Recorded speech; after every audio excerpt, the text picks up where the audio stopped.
Welcome to Footy Talks, your regular Thursday lunchtime footy fix. Nice to see that Stephen this week actually has a professional-looking backdrop rather than something that he's just made up with a fancy green screen behind him. Yeah, it's not my house, so I can't really claim credit for this backdrop. It's maybe why I used it instead of the stupid stadiums. And I'm gutted, KJ, because I really wanted to use La Bombonera today because I know Justin likes his Boca Juniors. But anyway, I had internet problems, I'm sure. Everyone's just clogging up the airwaves, so I'm somewhere else. But yeah, it's a bit more professional. And you need to mention your video on Clive Tilsley. Was it Clive Tilsley, Luke? Yes. You said? Yeah, it was fantastic. Clive Tilsley.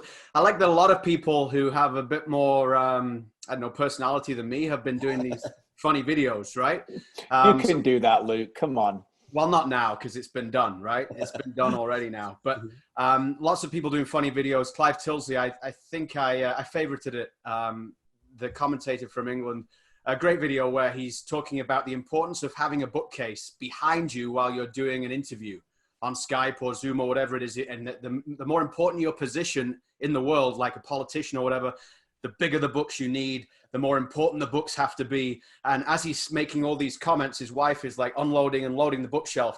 He says no magazines allowed. He has to take the magazines off. It was he did a really good video on that one. So that was good. But it's true. You need it. KJ's bookcase gives him a lot of gravitas, right, Stevie? It certainly does. It was the timing of his wife behind KJ. I'm assuming it was his wife, but yeah, he would be saying like, old-fashioned biographies are not to be had, and she's got Shankly and Paisley in her hand, and she just puts it away. It was absolutely magnificent. It was like a Morecambe and Wise sketch, the timing with the two of them. Brilliant. Yeah, good character, Clive Tilsley. Great to hear anytime he commentates on games, and heard a very good podcast with him recently with the Quickly Kevin boys from England, who do a brilliant podcast on 90s football. So certainly would recommend anybody listening to listen to that as well. But it's funny you mentioned backdrop. I did a couple of hits this week for TSN Sports Center, and these black books took a life of their own with TSN radio stations around the country asking about them, Duffy tweeting about them, Frank Saravelli in Philly tweeting about them. So it's whatever keeps people happy in these times. Well, I do actually feel extremely privileged that I have seen inside the black books, because when we used to do Premier League or whatever, the black books do sometimes leave the bookshelf and come into the studio. And then the good thing about it is whenever anybody has a question, the answer is in KJ's black book. It could be anything about any subject. As long as it's related to football, KJ has a book for it and the answer is in there. And the impressive thing is he can get to it in about, I'd say, 10 seconds would be the maximum. Can't you look? He's got everything. He's got the little bits on the side. Quickly to the page. The answer's there. You're live on air, and you've got the answer thanks to KJ's black book. We joke around, but that's what actually was the birth of it. Because when I was doing it all live on the Score years ago with James, and we had Premier League rights and Serie A rights, that's what started it. It was the you never know what you're going to get to and what you're going to talk about very quickly. So it was the ability to find something really fast, and everybody works very differently. I need to write things down more to remember them anyway. So it works for preparation, but it also works afterwards as well for that stuff. So it's quick. It's ability to, can we talk about this? And like when you got Wileman as the brilliant host of the year, you never know where he's going to go. So you got to get ready, right, Stevie? Absolutely. You don't know where he's going to go. Well, that's only because we'll agree on a question, and then when the producer says, "Okay, back in 10," and then it goes 9-8, and then I've forgotten the question, and then I have to call it something else. No, the best is when we're coming back, and it's like, "I'm coming to you, KJ. I'm coming to you." And he starts, and so, Stephen, and I'm like, I have to sit up and get ready. I'm thinking he's coming to you first, and then I'm second. Yeah, exactly. Yeah, he keeps us on our toes, doesn't he? It's like having a penalty shootout. You're about to take it, and then someone else takes the ball off you. Is it true that the fabulous Mrs. Jack has actually written in some of those books? Did you get her at one point to do some of your notes, some writing? So this story actually goes back to 2010 World Cup. So 2010 World Cup at the Score, we had a show called FIFA World Cup Tonight. We were actually joint rights holders with CBC. CBC showed the games during the day, and we had an evening show, myself, James, and Sid, every night, live in Toronto, in the entertainment district, outside patio, studio, everything, between 10 o'clock and 11 o'clock every night. And the games were in South Africa. So the game kicked off at 7:30 in the morning here, then I believe 11, and then 2. I think something like that. So the story about my wife, my wonderful wife, is that during the World Cup, it was a marathon. So we were waking up at like 5, 6 o'clock in the morning to watch the games. We weren't getting home until 1 o'clock in the morning after the show. So I was watching every single match, just much like the World Cup. But there was one game, one day, where it was a 7:30 kickoff, and it was Slovakia versus New Zealand. And I'm just like, I've got to have a lie in here. I can't get up at 6 in the morning and watch Slovakia versus New Zealand. So that was the one game, and I remember it really well. The one game I took off. So what did she do? What did Jenny do? She actually wrote the notes in the book for me. And if I remember, was that a 0-0? Because there wasn't a lot of notes. I think it might have been 0-0. It might have been 1-1. But anyway, all I know is that obviously I recorded it, and then she just went through, watched the game live, and she wrote down the minutes I had to zip through and watch it. So I was able to get through that. So that's the story about, the wonderful Mr. Jack. Right. Hi to everyone who is watching. If you want to submit a question for Toronto FC General Manager Ali Curtis, you need to do it through Zoom. So if you're on Facebook, log into the Zoom application, and then you can talk to us through the chat. Chrissy's in Vaughan. Hi to Chrissy. Matthew's with us. Dave is in Ajax, Ontario. Someone from North Bay checking in as well. So wherever you are around the world, let us know, and we will ask you a question or say hi. We've got Ali Curtis, the general manager of Toronto FC, coming on. The game of the week on TorontoFC.ca tomorrow is TFC's win over Portland, 4-1 win from August of 2017. So Justin Morrow will join us live to talk about that one as well. He scored a couple of goals in that game. A couple of things just as we're getting started to promote that are coming up on TSN a little bit later on today.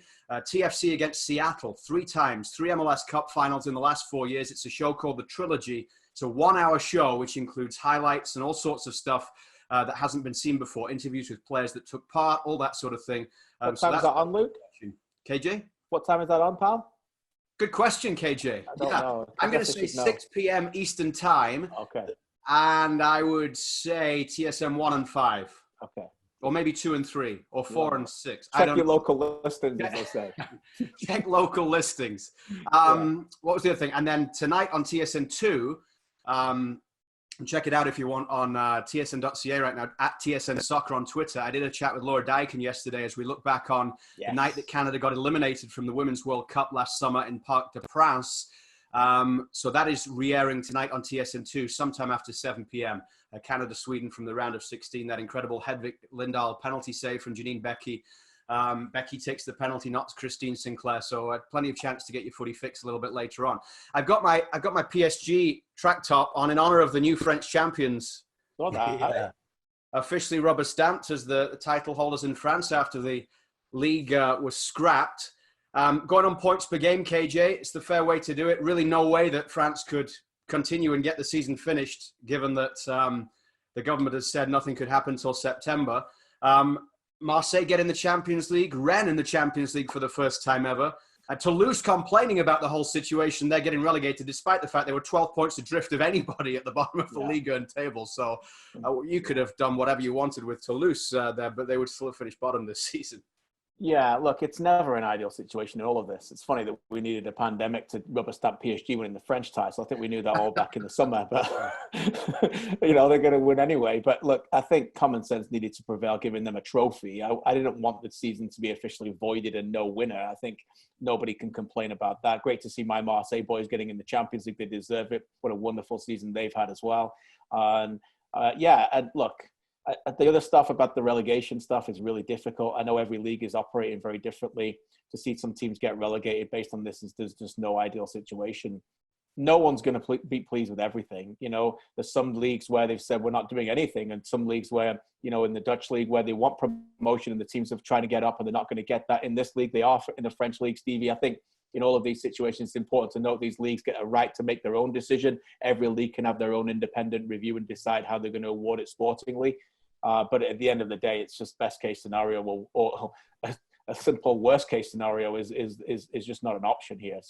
There's no true winners really in all of this. No, there's no, I respect the decision, but I just think anything that started has to be finished.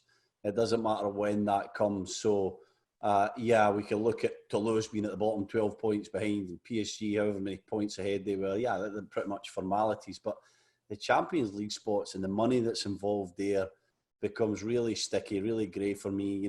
Back to Scotland, but they made a decision on Partick Thistle again getting relegated with a game in hand and a point behind Yeah. second place. So I don't like it, KJ. I think that they should wait as long as we have to wait until it's safe and finish off the season that's already been started. And obviously that will affect and determine some changes to next season. But I just think for the integrity of the game, any season that started has to be finished at whatever point it's safe to do so. I really wonder about the future of the next season's Champions League as well. You know, this season's Champions League is obviously up in the air. PSG president came out and said we'll play away from home, even though we're not allowed to play at home. There's still plans in place by UEFA to finish it by August the 27th. But then when plans start next season, how do we even know that some of these clubs are going to be comfortable in crossing countries, and some countries are going to have different rules to others. So It's all still murky. I'm a little bit, I do feel much similar to you, is that, you know, I do wonder in a few months' time when we're going to look back and think, was everybody a little bit too hasty to finish something? Because now we can't even finish it or start something. So we're both impacting both seasons. But look, it's just, as we said, every week there's different stories to this. And as I said earlier, different associations and governing bodies get to change, the decision based on that. Quick hi to Joe, who obviously worked with the TSN. He says TSN 1 and 5, 6 o'clock tonight for the trilogy with Seattle Sounders TFC. Yeah, it's a 1 hour show, and it's all about the three MLS Cups that have taken place between TFC and Seattle. Lots of players that were involved talking about it. 3 separate features, myself and KJ on the show breaking things down as well as we look back to TFC and Seattle, the rivalry that has grown over the last 4 or 5 years between these two franchises, and what might come in the future between them as well, as they're clearly at the top of Major League Soccer. So that's the trilogy tonight on TSN. It's on TSN 1 and 5, 6 o'clock Eastern Time. Hi to Tony, who is in North York. Rob says the 2007 boys are tuning in from St. Thomas, Ontario. So hi to him. Let us know wherever you're listening. Alisa is joining us from Brampton, Ontario, and New Dundee, Ontario. Hi to Dylan as well. Ali Curtis is with us. Justin Morrow will be with us a little later on in the show to look back on that game that's airing on TorontoFC.ca tomorrow night when it's that 4-1 win over Portland. But great to be joined by the general manager of Toronto FC, Ali Curtis, as well here on Footy Talks this Thursday lunchtime. He'll be popping up in the box very soon. If you've got any questions, we can get them to Ali if you talk to us through the Q&A function on the Zoom chat as well. There he is. How are you doing, sir? Are you staying safe? Hope you're well and your family. Thanks. Thanks for having me. It's good to see you guys, Luke, Kristian, Stephen. Really appreciate being on the call. Yeah, we're safe and healthy and trying to maintain like a lot of families are. So not bad. What's the biggest challenge right now for you as a general manager of a club in trying to make sure that your players are first and foremost safe and healthy, but also doing what they need to do to be ready to come back if and when MLS is in a position to let them do so? Yeah, so, I think you hit the nail on the head in terms of really making sure we can communicate as much as possible so that our staff and our players are safe and healthy. And, we've got some access. We've got a great medical team and our doctors. And so really trying to get information from local public health officials and push that information out to our players and staff, I think is super important. At the same time, we've put in a lot of different measures to maintain the fitness of our guys such that when we can get back to playing, they're ready to go. And so, our guys are working out 6 days a week. They have gym equipment, they've got weights. We deliver food for them so that they get 2 meals a day, 6 days a week. That's been great. And then really, the challenge is, physical contact has such an impact on culture and, on the environment. So really just trying to make sure we can do our best as an organization to stay connected to everyone within the club, from the equipment manager to the captain to our academy coach to some of our administrators, but really doing the best we can to stay connected as much as possible so that everyone still feels the sense that we're a team, we're together, and we're going to beat this thing together. And once we get back to playing, we'll be ready to go. I imagine there's some dramatic changes with front office work as well, Ali. Give us some insight into, what's happening within the soccer world in terms of recruitment and stuff like that, and how you guys are connecting and trying to stay ahead of the game for when maybe things restart so that you're in a position, obviously, to succeed? It's a good question. And it's difficult because there's so much uncertainty right now. And so right now it's just trying to keep our positioning, but at the same time anticipate some things that might come around the corner. So all the uncertainty, I was listening earlier talking about, the French league and some of these leagues that may, so there could be some interesting opportunities in the global football marketplace, when things quote unquote open up, or what that means. And so, we're still scouting. We're still watching games. I had a phone conversation with an agent in South America about a player last night. So we're still having those conversations and things like that. We speak regularly internally. I've got a department call later on this afternoon. Our scouting department, they meet and discuss, via Zoom and these different platforms, WebEx, regularly. So that's been good. And then there's just a lot of things with games going on. In the normal environment, you've got your reserve team going, you've got your first team, you've got all these academy, and sometimes you just don't get the time and energy and space to really focus on the long term. So, one of the positives out of this situation is we've been able to focus on some of the long-term planning about who we want to be, our identity, what are some of our long-term goals, how we're going to achieve them, how we're going to measure success, subjectively, objectively. So in that sense, it's been really good. And then just on a personal level, I think it's been a real interesting time, because I think all of us, I've been encouraging, myself, my family, and then also the guys on our team, use this time to connect with your family in a way that you never had, and pick up the phone, do a Skype or a FaceTime or a Zoom with a person that has meant a lot in your career or in your life, and you just hadn't had the time to do it. And so I think all of us have been doing that over the last month or so, and it's therapeutic, it's healthy, and it's going to make us better when we get back. Great inspirational words, Ali. Excuse me, no doubt about it. Wonderful to hear you and your family are doing well. Still here in Canada. Obviously, you're talking about internally there, discussions about your own players and evaluating the future for you. Last time we heard from Marky Delgado was an interview with me on TSN where he talked about maybe exploring other options going into his final year of his contract. Some of the sources close to me have told me that there is more development on that. Wondering whether you can give us a bit of an update in terms of the negotiations with Marky and TFC. Yeah, so Marky is a talented player. You guys have been in around Toronto FC for a long time, and so you've seen him play in 3 championship games, and he's been playing the bulk of those minutes. If you look at his minutes, you look at his output, you look at all these different things, Marky's been a really big part of the success of TFC, and age is on his side as well. He's young, he stays healthy, takes care of his body. And so Marky was a player that we identified early on that, this is a player that we really, it's important that we try to extend him and get a long-term deal. So, I've been in talks with his agent for a while now, and we're at a point right now where we've reached agreement on a new deal, which is good. I'll leave it to Marky to discuss the term, but it's a good long-term deal. And then right now it's in the hands of the league office. Like a lot of businesses out there, there's delays and things like that. And so it's not finalized yet, but really working with the league office and his representation to finalize it as quickly as possible. But for all intents and purposes, we've reached agreement.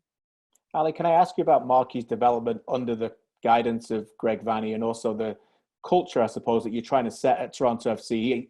He struggled at the end of 2016 for minutes to get into that final.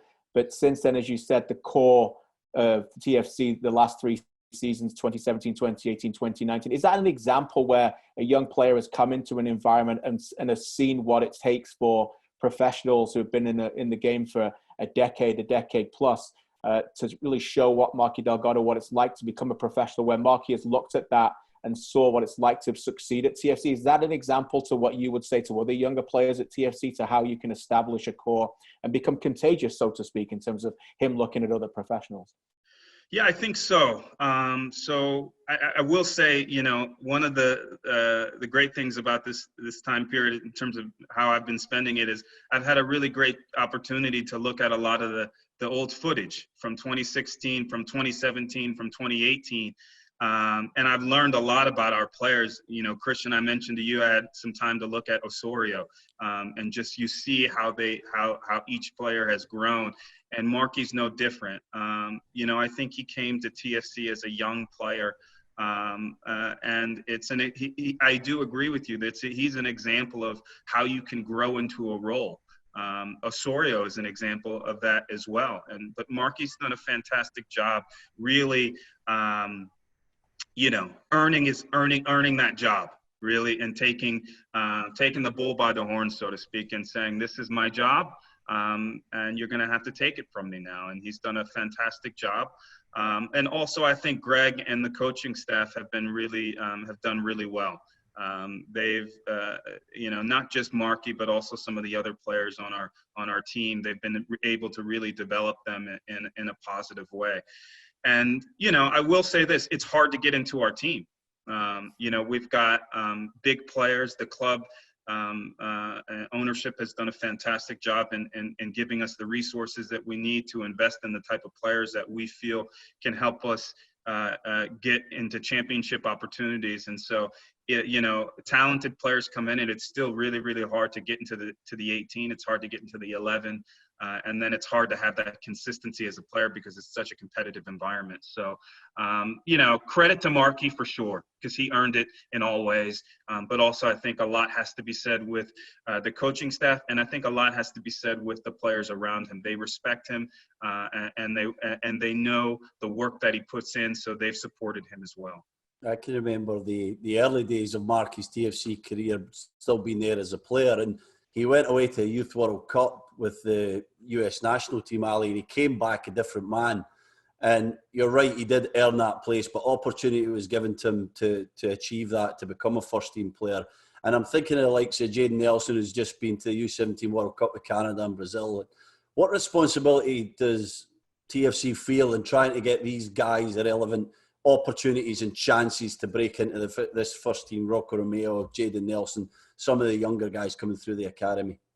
So very, very good question, Stephen. And I think, you know, part of the formula or the equation, I think, has a lot to do with international competition. So when we look at even kind of our young players, our academy players, and then even guys, some of our younger players on the second team and on the first team, I think, you know, it's a comfortable environment at BMO training ground. It's family oriented.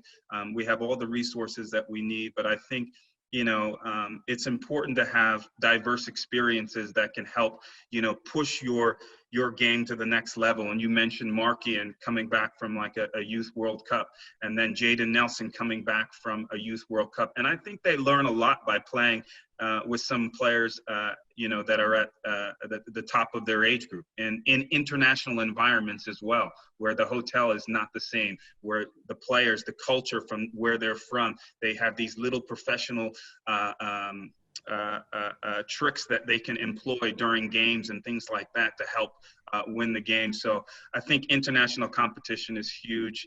I'm really excited about Jaden Nelson. He is a special talent, and not just on the field, but really his mentality, I think, is really important. And so it'll be important for us to look at all of our players and to try to find ways that can help expedite their development. I remember when I was at Red Bull, you know, one of the things we did was, you know, we signed Tyler Adams and signed Sean Davis.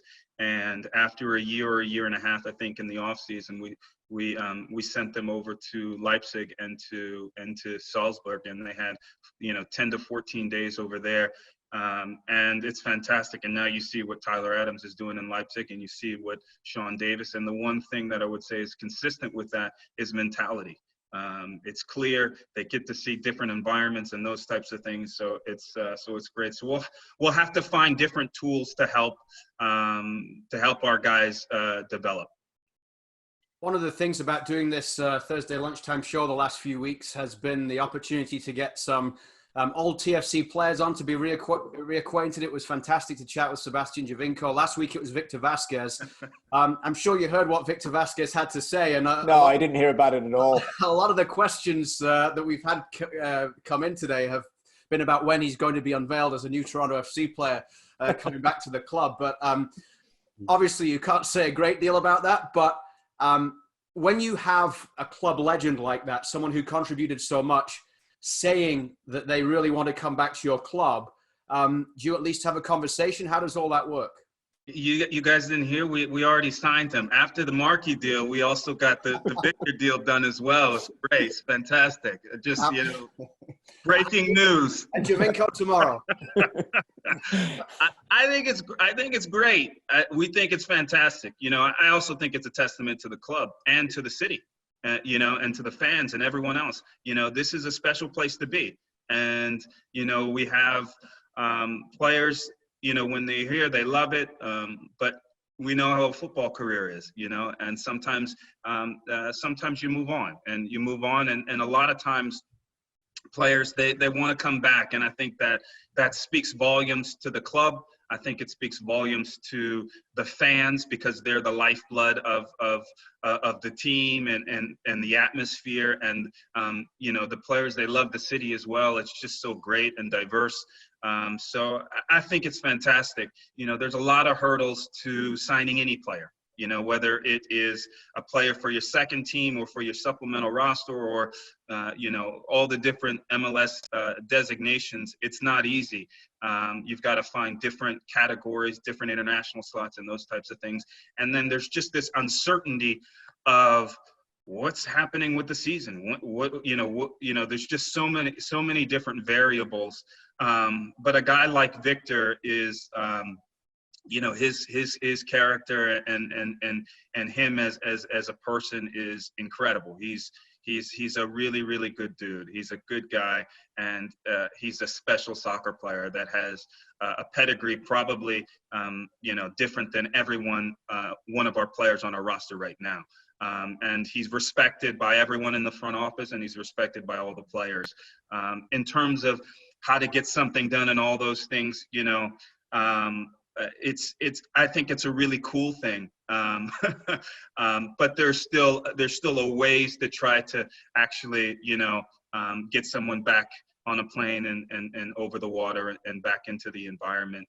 But who knows if with motivation and all these other things, and if that's something that he's really interested in, when you're part of the TFC family, whether that's a game or a season or more than that, you're always part of it. So we'll see how things go.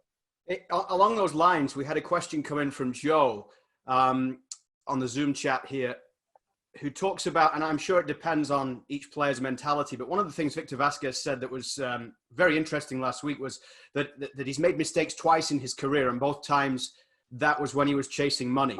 And the question that comes in, it says, what do you think is the biggest issue when it comes to signing a player? Is it usually the term or the money? And he goes on to say, The Last Dance, the documentary, has opened up a lot of conversation on if Scottie Pippen messed up by committing to such a long-term deal. Yeah. In your opinion as a GM, are players nowadays looking more for job security or to make as much money as possible, as quick as possible? It's a very good question. I think every situation is unique, but there are some patterns. I think money is important. As we all know, you got to make it. This is the way they make their living and support themselves or their families. And so money is important. Term is important. But all those things, it's also, are they happy? Do they like living in Toronto, or do they want to live in California, or do they want to live in New York? To be honest with you, I think that, their players want to play for certain teams for a variety of different reasons. Perhaps they have family members that are within a certain, in a certain location. So there's a lot of different variables that play into why someone wants to play for a certain team. But it's all, we've got Richie, which is fantastic. I think one of the reasons why we're able to secure Richie is also because he's local. And I mean, I think we knew who Richie Larea was, and that type of thing. But in terms of after his career ended in Orlando, he came back home, so to speak. And so we're able to engage with him in a way that would have been different if a club like LAFC wanted to engage with him and those types of things. So I think there's a lot of different variables that play into it. Money is certainly important in terms of how much you earn. But term is also can be important. And some of that depends on your age. Are you younger? Are you more towards the twilight end of your career? All those types of things, I think, play into it. Ultimately, as a GM, you want to be able to strike a deal where maybe it causes you a little bit of pain, but it also causes so it's a win-win situation. I don't think that you should ever walk away from the table thinking that I got this fantastic deal. It's a two-way street. So. Great stuff. Ali, I want to ask you about Jozy Altidore. At the beginning of preseason, he was pretty critical about the club in terms of the handling of Michael Bradley's timing of his surgery. By the end of preseason, he's leading the team out of the tunnel as captain of your club, which is pretty a remarkable turnaround. I know some grown-up adult conversations were had behind closed doors during that time, and I don't expect you to divulge everything there, but maybe you can just talk about how the club handled that and Jozy's journey from piece A to piece B, as I described. Yeah, good question. I think, like a lot of things, I think we all played the game growing up, and you handle things either on the training ground or in the locker room or, behind closed doors. Personally, I think that's a way that you handle, I work within my family. We handle things within our household. And I think just from a professional perspective, you try to handle things behind closed doors. And Jozy's meant so much to the city and so much to the club. And, I've had a lot of conversations with him last year. This year, the conversations behind closed doors have been excellent. And I think our relationship has grown and taken another to a different level. And he's had a lot of conversations with the club and people in and around the club for many years. He's been excellent. Jozy has been excellent. The way he came in terms of his fitness, in terms of his mentality, I really think his leadership really took off to a new level this year. Really excited. I've got nothing but positive things to say about the way Jozy's been, and it's it didn't start that way. I think even in 2020, in preseason, there were a couple things said here and there, and we had conversations, but he's been excellent. I really think he's done well from a leadership perspective in terms of it's been a joy and a pleasure. I thought he's done well with the captain's armband. I've got nothing but good things to say about him. I don't know how else to say a number of different ways, but saying the same thing, that he's been terrific. Thank you. Matthew says he loves your mug and thanks for making Canada your home too.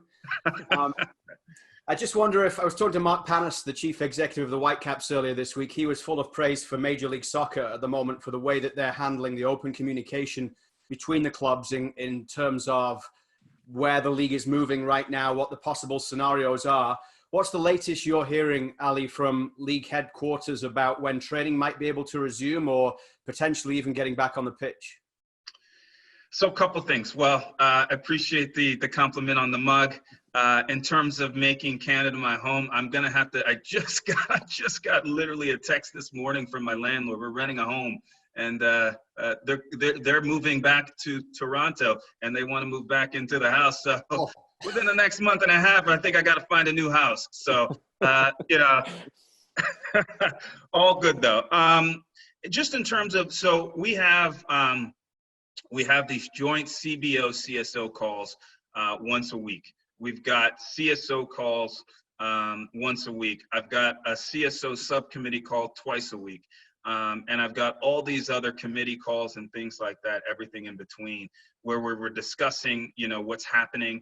I've got a call Monday, Wednesday, and Friday morning with MLSC, with folks from the Raptors and from the Maple Leafs and things like that, just in terms of what we're doing, how we're being coordinated. I think all of it has to do with, one, we've got to work with local government to make sure that everything that we're doing is within the guidelines and laws of our city, of the province. And I think, that is first and foremost.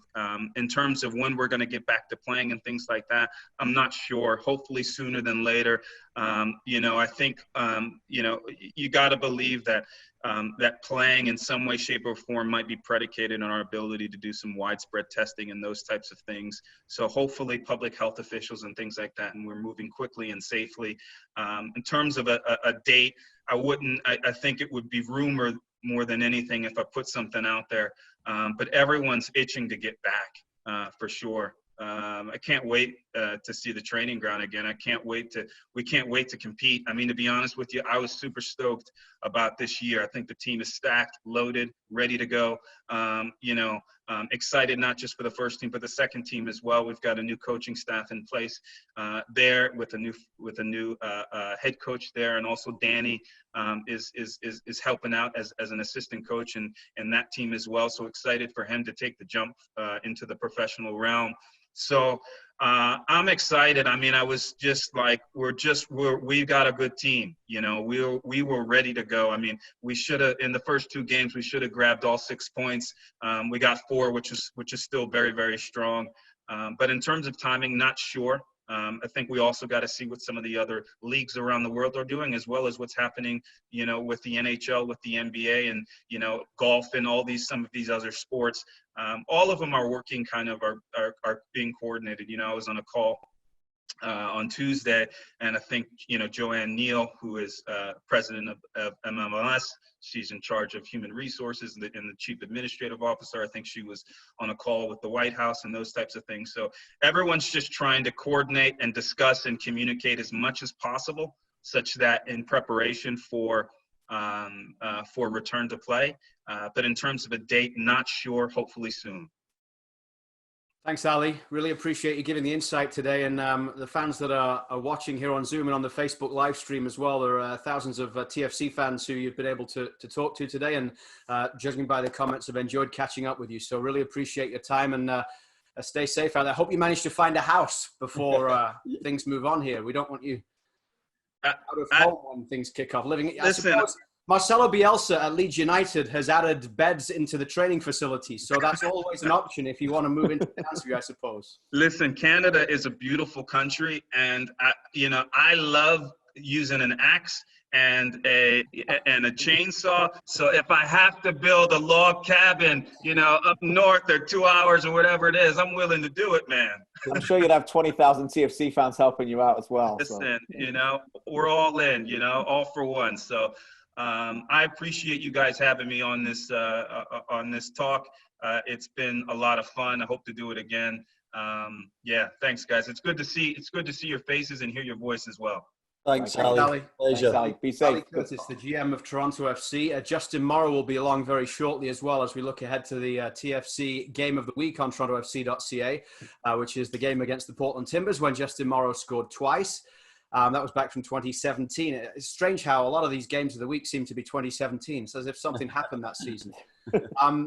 Marky Delgado, KJ, reward for him, ruffled, I wouldn't say ruffled a few feathers, but people sat up and took attention of how bold he was about what he said to you a little earlier this season when he was talking about maybe moving away if he didn't get a new deal. And he's been rewarded. He has, yeah. I think at the time it was quite unusual to hear a player still under contract of one club almost show really no sign of loyalty to that club. And I guess at that point, we're all big boys here. It was a sign of bargaining from him and his agent. At the end of the day, some other teams and some other players would have maybe taken advantage of people saying, okay, I really want to be here and try and get a hometown discount. It was clear they didn't want to do that. The club have obviously taken it on board as being a main priority. At the end of the day, as Ali Curtis has said, he's got age on his side. He's still only 24, Stevie. He's not even 25 yet. He's been a major player for TFC now for 3 consecutive seasons. If you look at his stats, his passes per game have gone up and up and up every year because he's getting involved in the game more. I think he believes his character and his confidence has come along to make a difference. And it's important. I really took note of what Ali said there, and you can tell when they watch these teammates actually trust him. You can know that he is in that jigsaw puzzle in midfield, alongside Jonathan and Osorio and Michael Bradley, an enormous piece as to why Toronto FC continue to win games and big games at that as well, particularly down the stretch, Stevie. Yeah, he's played in some massive games considering his age there, KJ, mid-20s, and he's really grown in the red of TFC, and I think that's part of the reason why this has kind of ended up being with a new deal for Marky Delgado. But he was brave when he did that interview with you, and he knew what was out there. He recognised his value. He obviously has good advisors, and he decided this is a time to give them long enough to get it done before it becomes a really true drama to kind of call his team out, and he feels he deserves more. And when you look at some of the contracts that have been given to TFC players, you can't argue with that. His age, his consistency, his big game experience, I can see that. Now, as we start to learn more about this deal and we find out about the numbers, we're going to see if it's been worth it for TFC. Because, that's the thing. Yes, is it worth it? How much are they giving this guy for how many years? And how important do they think he can be? Can he develop into that Michael Bradley role? He's played there at times, but he's showing a little bit of inconsistency that most young, early 20-year-olds do. But can he become that guy who can be consistent at the base of that midfield? Or do they have to go out and acquire someone who can play there?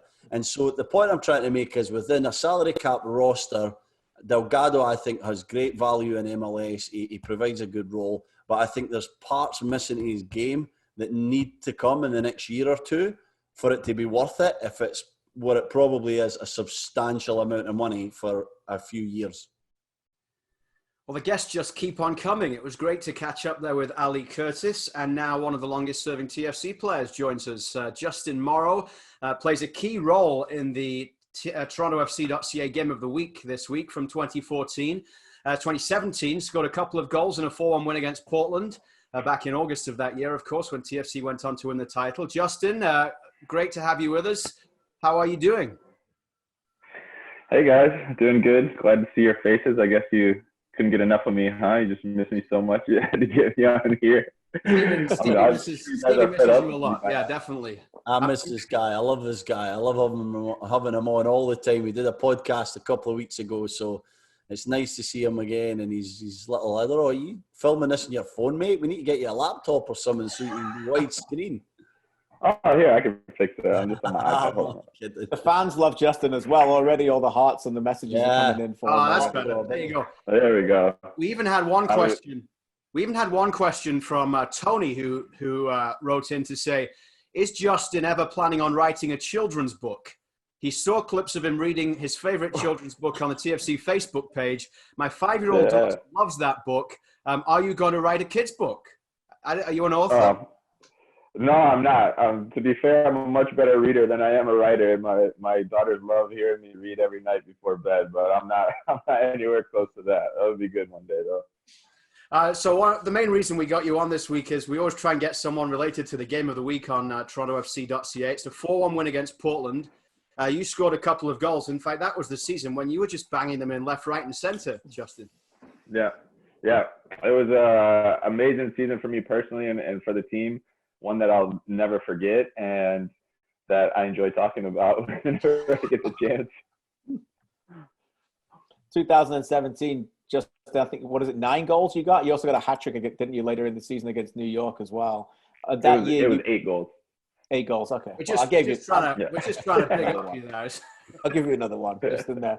But anyway, you played the majority of that season as a left wing back, and then I think as we've seen during these the re-airing a lot of these games, you guys went to a back four in the final. What makes you being one of the best part of the big pillars of TFC down the years is that your ability to play at a high level, either in that wing back position or as a left full back. It doesn't really matter. You probably wouldn't talk about this because I know you don't necessarily have an ego, but you can play at a high level at either of those. But maybe you can just tell us some of our viewers and listeners just how your team seemingly just adapted very quickly to both those kind of structures as you went down the path towards lifting that trophy, because it was a bit of a different tactically as you won the final. Yeah, well, for me personally, everything worked out so well that season because of 2 things. First of all was the talent that we had on the team. You know, me being a wing back, I had 3 strong center backs behind me at all times. That gave me the freedom to really get forward and push into the attack. And then in the attack, we had guys that could dribble past people. We had guys that could shoot from distance, and we had guys that could pass accurately over long distance. And when you have those things, it opens up so much space all over the field, and it really keeps the opposing defense off balance. They're always off balance. If there's someone dribbling in the middle of the field, they have to step out because that person, usually Seba or Victor, could shoot from long range and very accurate as well. So when someone's dribbling, you have to step out to them, because if they beat a man, then the next rotation comes. And with the long passing, what Victor did was able to just spread out the field so much. And so for me personally, that opened up a lot of space. And then the formation just fit me perfectly, as you mentioned, just my skill set. You know, I'm able to do a lot of different things on the field, but one of my best qualities by far is just my engine, being able to get up and down the field. And in that role, it was just suited perfectly for me. And at the beginning of that year, because I had a pretty good year the year before as well, I read one of Pep Guardiola's books, and it was talking about Thomas Mueller not really fitting in, but they had this term for him called a Räumdeuter. And sorry, my German's terrible, but basically that translates to space interpreter. And I thought, oh my God, this is exactly what I can do. And what he does a lot of time at Bayern is he just finds space on the field, runs into it, and it's about the timing and the connection with his teammates. And that's just what I felt like I did all year. You know, there was space all over the field for me, and I just exploited it. Yeah, I was going to ask you about that, Justin, because a lot of your goals were like between the posts. You know, you're scoring like a certain Yeah. forward. So even though, you know, the guys mentioned that you were high as a left wing back, you were actually had that license to come into a central position as well. Was that an organic thing, or was that a discussion between Greg Vanney and yourself or the coaching staff, or did you just kind of take that opportunity after reading Pep's book and a few other things, and then Greg obviously liked it and went with it, or was it a tactical discussion? It was a little bit of both. I think once I had some success doing it, the team gave me the liberty. And Greg, since he's been here, he's always given me the liberty and given me the encouragement to get forward. But there was really an emphasis that year because of the defensive structure we had behind us. But it was something I noticed, because oftentimes Victor would pull out to the left to get on the ball deep into the field. Seba would drop deep into the middle of the field a lot of times to pick up the ball. And so it would leave Josie up there by himself all the time. And so when Seba would get the ball in the middle of the field, if he sprayed it out to the right, then I had all the freedom to get in the box. And I'm a pretty aggressive runner in the box. So I think that helped Josie get open sometimes too. Chrissy asks, what is your favorite goal that you've scored for TFC? My favorite goal that I've scored is probably the goal against San Jose. I forget the year, maybe 2015, when Seba floated a ball across to me and I kind of hit a diving header to the back post. Probably because that's one of my best goals. Because it was against your former team? Was it? that always counts as well. Justin, we just had Ali Curtis on earlier, and he just told us that the club had reached agreement with Marky Delgado on a new contract. So I was wondering if you could talk about playing with Marky, and you've obviously had a front row seat to the development of Marky, going from almost a fringe player and not playing in the 2016 playoffs much to becoming what is a true pillar in the midfield for your club. What is your reaction to the news and what it's like playing with him? I was so happy. I know it's been negotiating for a long time with Marky. I sent him a message just now because I chimed in at the end of Ali and I didn't have any idea. And so I'm really happy for him. And we've been getting closer as these years have gone on, and we're roommates right now on the road. And he's just a great guy, and he does so much for our team. I think he's really underappreciated.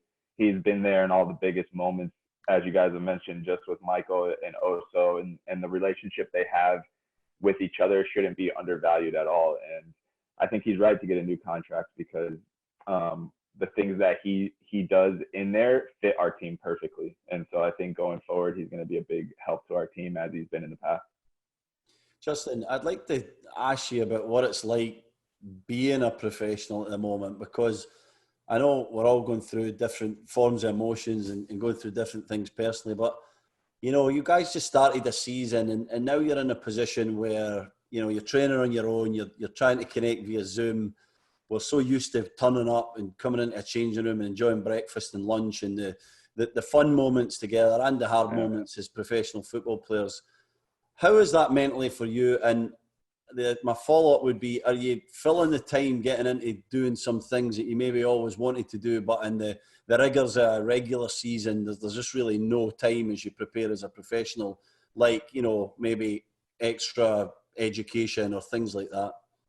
Yeah, as a professional athlete, it's really difficult, especially because our sport requires space. And so there's just no chance to be on the ball. Like, I haven't gotten touches on the ball in a month and a half now. And, you know, I don't want to go to a park for fear of getting a ticket, and I don't want to endanger other people when I'm out in the park, you know, so I'm staying inside. And, you know, I do my workout on the spin bike and connect with the guys on the team through our Zoom workouts and whatnot. But it's difficult mentally not knowing where the end is going to come.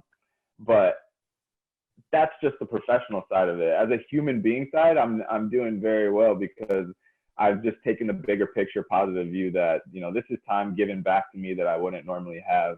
You know, luckily I'm healthy. My extended family is healthy. My daughters, my wife are healthy. So I'm comfortable, you know. I'm here in my house in Toronto, and I know that things could be much worse. I know there's real suffering going on out there. So I try and keep that big picture in mind. And so as a professional athlete, yes, it's difficult in this situation, but as a human being, I'm doing just fine, and I've gotten everything I need. So I just try and keep that mentality. Great stuff, Justin. I think before we move on, there's just two things to bring up near the end. Producer Kevin has apparently got the clip of the goal that you were talking about against San Jose, so we can share this. All right, let's see it. Maybe share this screen. Oh, this is one of the Portland goals, I think, actually. The game that's on Friday night when you scored 2 goals. Yeah. The 4-1 win. And all the goals came in the second half, didn't they, in that one? Yeah, they did. The first half, well, this is quite a story, but in the first half of this season, we had only lost 2 games. Leading up to this game, we tied 3 of our last 5 games or something like that. So there was a little bit of tension in the team. We had just gone to DC, and we tied 1-1, which was kind of a fortunate result. And so I remember this week of practice, you could see this celebration right here, the emotion coming out. This week of practice was tense. And the first half, Portland was playing defensive, and you know, it ended 0-0, but we had a couple chances. And one big chance I remember was Victor floated a ball over the top and put me behind the defense. And I was kind of indecisive. And at the last second, I decided not to shoot, but to knock it across the goal for Josie. And Josie was wide open in the box, but I missed him because I was indecisive. And so we go into halftime 0-0, and guys are pissed because we know that first goal is really gonna open them up. And Seba makes a comment like, we cannot miss that pass. And of course, a little in a different, angrier Seba version, but that was the gist of it. And so I'm feeling like I cannot let these guys down. Like, I have to make a play in this game because I messed that up for the team. And you could see my emotion after I scored that goal just coming out. And so I knew that when this was game of the week, that this story was going to come up. But it just shows the mentality of our team. Like, our demands on ourselves were so high that year. And I remember we won this game 4-1, and I scored 2 goals. And Greg came into the locker room afterwards to say his pregame speech, and he said, you know, guys, congrats on the win, but I think we know that we're better than that. And to win trophies, we're going to have to be better than that. And I'm thinking, we just won 4-1, you know, but that's how we were that year. And we all, you know, after he said that, we all clapped, and then guys did their interviews, guys took showers, and we left, and that was it. You know, we were just never satisfied that year. Finally, before we let you go, because we're running out of time on this week's Footy Talks, if you could mark it out of 10 with 0 being terrible and 10 being the best you've ever had, where would Stephen Caldwell rank on the list of your teammates? Steven's a 9 easily. He's a 9. I'll take He it. doesn't get a 10. He doesn't get a 10 because he didn't stick around long enough. He those calves gave out on him a little bit too quick. If he lasted a couple more years, maybe he'd be a 10. That's what I was going to say. Yeah, it's a calf. Yeah, still looking for your Achilles in Columbus, mate. Justin, stay safe.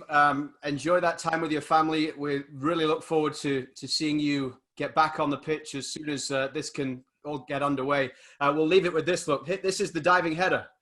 Yes. Yeah, there it is. Back when there was that seating behind the goal that looked fantastic. Yeah. That was my best one right there. Centre forward. I told you, he's like a centre forward between the goals. It's always been that way. Well, you're getting ahead of your old mate there, aren't you? Brilliant. Hey, Justin, thanks for being with us. Justin Morrow. All right. Thanks, Justin. TFC on Footy Talks. Thanks, guys. Rapidly approaching the end of another jam-packed show. Haven't had a great deal of time to talk about anything else, but great to hear from Justin Morrow there.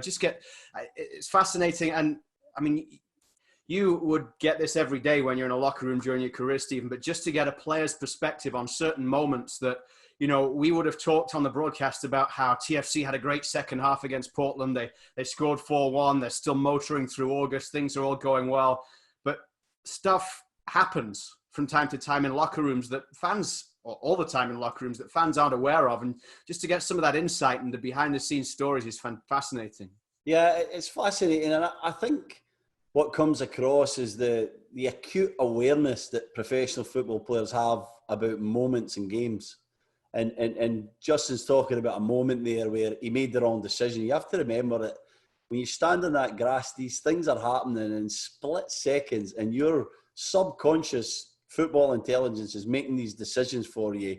And, you know, if you're a great player, you get the majority of them right. If you're a good player, you get half of them right, you know. So relatively, it's so difficult. But when you get a chance to breathe, it goes out the play, or it's halftime, you think, I should have done that, should have done this, should have made this decision better. And these guys are so acutely aware of that, and they'll remind each other. And there's that accountability in a changing room of winners. And these guys were winners, where there would have been some friction and confrontation. They talk a lot about confrontation in the last few weeks and how it's so needed for a successful team, KJ. You must have that level of respect, which comes through a togetherness, getting to know each other, understanding, you know, how to push someone's buttons in the right way. And then that creates this confrontation within a locker room every day in training, most pre-games, half-times, post-games, to create accountability to win. And they guys had it. It's fascinating to hear Jamo talk about that half-time. He could probably tell us about another 37, 38 half-times where there was someone else that happened that allowed them to go out there and find that moment or an answer in the second half to win.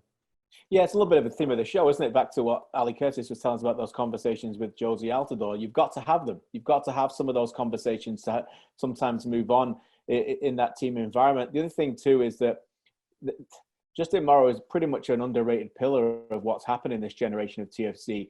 But also what stands out is the size of his heart, because he cared. He cared that he didn't want to let those guys down. We've all met players who played for this team and other teams who, if somebody would have said that in the past, some of them would have just, you know, flipped the finger and said, no, forget you, I'm going to go out there. But he cared because he was holding himself accountable, because he respected what those players said, Javinko, Bradley, Vasquez, Alford, and others.